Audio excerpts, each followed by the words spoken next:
سنت کی 4 قسمیں ہیں، وہ ایک بھی بات ہے.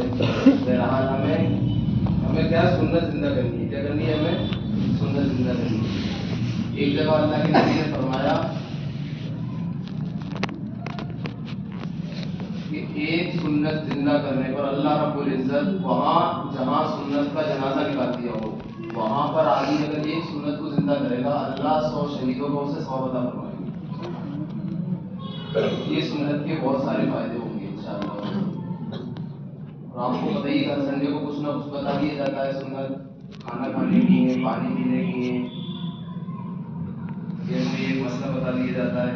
تو آپ اس کو عملی طور پر اس کو عمل میں لائیں تو اس سے انشاءاللہ فائدہ ہوگا.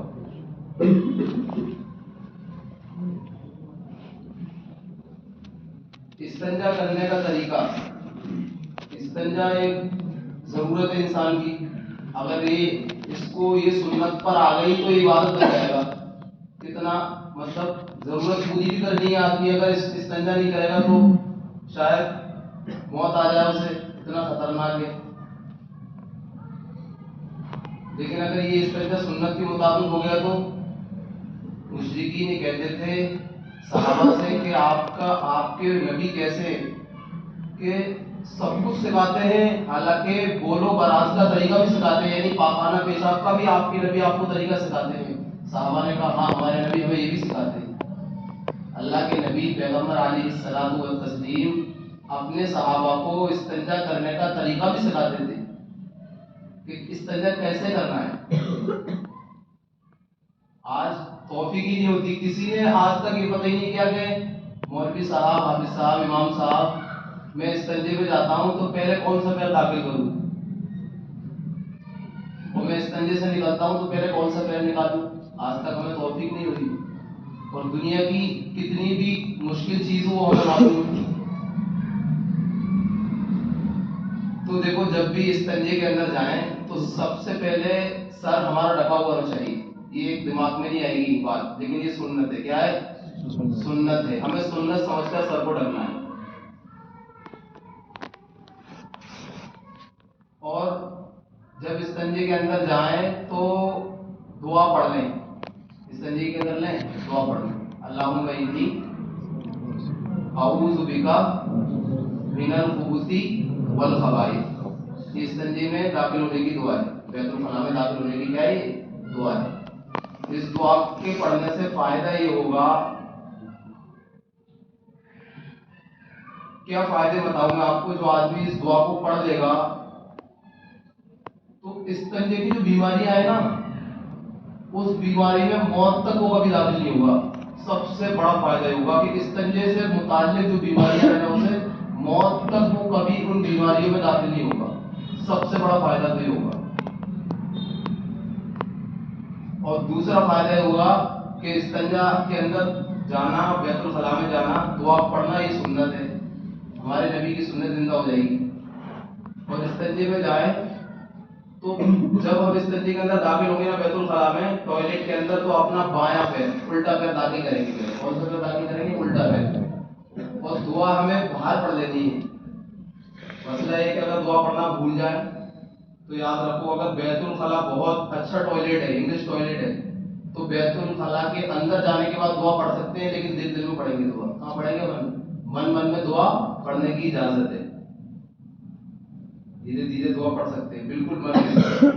اگر دعا پڑھنا بھول جائے تو پہلے کیا کام کرنا ہے؟ ہمیں سر ڈھک کر جانا ہے. استنجے میں کیسے جانا ہے؟ سر ڈھک کر جانا ہے. اس کے بعد دعا باہر ہی پڑھنی ہے ہمیں داخل ہونے کی. اور جب داخل ہوں گے تو الٹا پیر داخل کریں گے. کون سے پیر داخل کریں گے؟ الٹا پیر. اور جب داخل ہو جائیں گے نا تو داخل ہونے کے بعد جو ہمیں اپنا سطر کھولنا ہے نا اس سطر کھولنے کا بھی طریقہ ہے. دیکھو کتنے باریک ہیں سنت، دیکھو کتنی ساری ہے. ابھی میں آپ کو گناؤں. سطر کے کھولنے کا بھی طریقہ ہے. سطر ہمیں ایک دم اپنی پینٹ کو کھول کے ایک دم نہیں بیٹھنا ہے. اس میں حیا کا کوئی کام نہیں ہے. مسائل ہیں. اللہ نے قرآن میں ایک آیت نازل کی، پہلی باری کی آیت ہے ان اللہ لا یستحی ان یضرب مثلا ما بعوضۃ فما فوقها، کہ اللہ رب العزت جب کسی بات کو بیان کرتے ہیں نا، کسی چیز کو، کسی مسائل کو اللہ رب العزت قرآن میں بیان کرتے ہیں تو اس میں حیا نہیں کرتے. اللہ نے بتایا ہے، ہمارے نبی بتائے ہوئے ہیں جتنے مسائل ہیں جو قرآن کے اندر 6666 آیت ہے، 6666 آیتیں قرآن کے اندر ہیں، 500 آیتوں سے مسائل نکلتے ہیں قرآن کی. کتنی آیتیں؟ 500 آیتیں ایسی ہیں جن سے مسائل کو علماء نے اخذ کیا ہے. امام ابو حنیفہ، امام شافعی، امام مالک، امام احمد بن حنبل، امام بخاری، امام ترمذی، امام داؤد، 500 آیتیں قرآن کی ایسی جو مسئلوں پر ہیں. ہمیں بتائیے.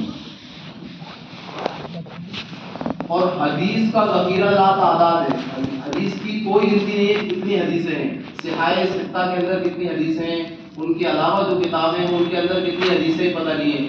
لیکن علماء نے کتابوں کے اندر یہ بات لکھی ہے کہ 3000 حدیثیں ایسی ہیں جن سے مسائل اخذ ہوتے ہیں، جن سے مسائل کا نکلتے ہیں، جن سے جو مسائل پر ہے، صرف مسائل پر.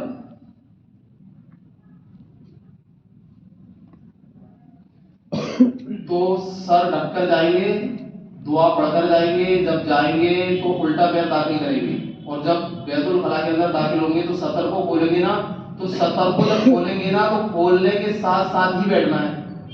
کھولنے کے ساتھ ساتھ ہی کیا کرنا ہے؟ بیٹھنا ہے. ایسا نہیں کہ سطر جب پورا کھول لیا جائے جب بیٹھے، یہ مکروہ ہے. سنت طریقہ کیا ہے؟ سطر کو کھولتے ہوئے ہی کیا کرنا ہے؟ بیٹھنا ہے. استنجے میں بیٹھ کر، بیت الخلاء میں بیٹھ کر دنیا کی بات نہیں کرنی ہے. ایک بہت بڑی بیماری ہے، چلاتے ہیں ہم.